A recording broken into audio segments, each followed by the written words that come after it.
तो अब्दुल्ला पे छोड़ेंगे ना तो हम बजट और ऐसी चीज़ों की बात अब हम कुर्बानी की बात करेंगे नहीं, कुर्बानी के बाद की बात करेंगे। ये स्पिरिट ऑफ ईद है खाना मेरी स्पिरिट ऑफ लाइफ है खाना। तो ईद पे तो और आपको मौका मिल जाता है, इजाज़त मिल जाती है, लेकिन होता फिर ये है कि ब्रेकफास्ट हो या लंच हो या डिनर हो या मिडनाइट स्नैक हो, हर चीज़ में गोश्त का एलिमेंट जो होता है, ख़ासतौर पर रेड मीट का एलिमेंट जो होता है ना, वो इंक्रीज होना स्टार्ट हो जाता है। मतलब कहाँ आप स्टार्ट करते हैं। नाश्ते में कैसे करते हैं ऐड?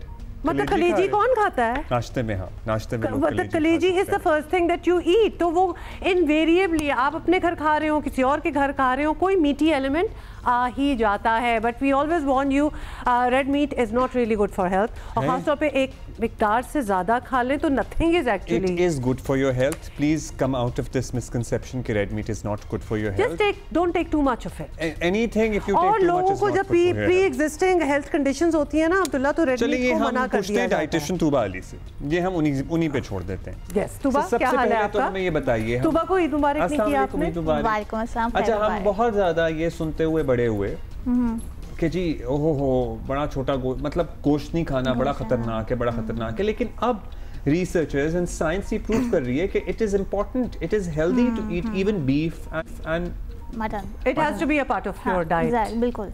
रेड मीट बेसिकली देखें, मटन या बीफ हो, it's a source of protein, iron rich source होता है, प्लस इसमें हमारे पास बी कॉम्प्लेक्सेस वाइटामिन होते हैं, विटामिन ए, विटामिन डी, तो फॉलिक एसिड होता है, तो ये हमारे लिए इक्वली इम्पॉर्टेंट है। हाँ, जैसा अभी आपने बात की कि एक मिकदार का ख्याल हमें रखना चाहिए, पोर्शन कंट्रोल ज़रूरी है।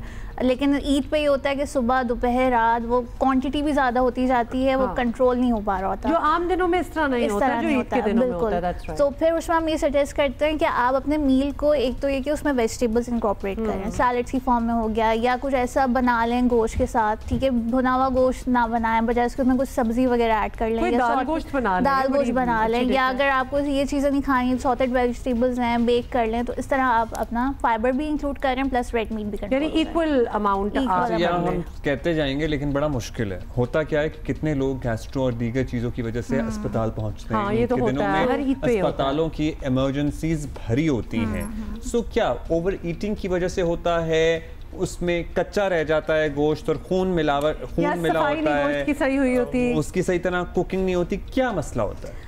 कुकिंग का भी मसला हो सकता है, जब हम उसको फ्रिज में रख रहे होते हैं स्टोरेज में, वो टेम्परेचर का भी मसला हो सकता है। एक तो ये लोड शेडिंग का भी इशू चल रहा है, प्लस गर्मी बहुत ज़्यादा हो रही है। और समटाइम्स जो होता है हमारा एक प्रोसीजर होता है रिगर मोर्टिस, ठीक है, तो उसका ख्याल नहीं रखा जा रहा होता, क्योंकि उसमें वो बेसिकली होता है कि मसल्स स्टिफ हो रहे होते हैं, वो जम जाता है। तो थोड़ा 2-3 घंटे के लिए हमें छोड़ना चाहिए, जो भी कसाई वगैरह वो छोड़ें, एंड देन उसके बाद वो गोश्त वगैरह बनाएं, एंड हम भी स्टोरेज अपनी सही से रखें ना, क्योंकि हम अच्छा ये पता है क्या, क्योंकि कसाईयों की इतनी मारधाड़ चल रही होती है कि वो ज़िबा करते ही गोश्त बनाने लग जाते हैं। तो हमें आइडियली क्या करना है, खाल उतार के आप छोड़ दें। एग्जैक्टली 2-3 घंटे अप्रॉक्स हमें वो होता है कि आप छोड़ दें उसको, एंड देन उसके बाद वो गोश्त वगैरह जब बनता है तो घर पे भी जब आए तो ठीक है, आप फ़ौरन नहीं रख पाते, बट एटलीस्ट 2-3 घंटे आप रखें, एंड देन अच्छी तरह से उसको पैक करके जिपलॉक कंटेनर्स अगर हैं या जिपलॉक बैग्स, अनफॉर्चुनेटली हमारे पास वो फैसिलिटीज़ इतनी अवेलेबल नहीं है, या हर सोशो इकोनॉमिक स्टेटस का बंदा नहीं ले सकता।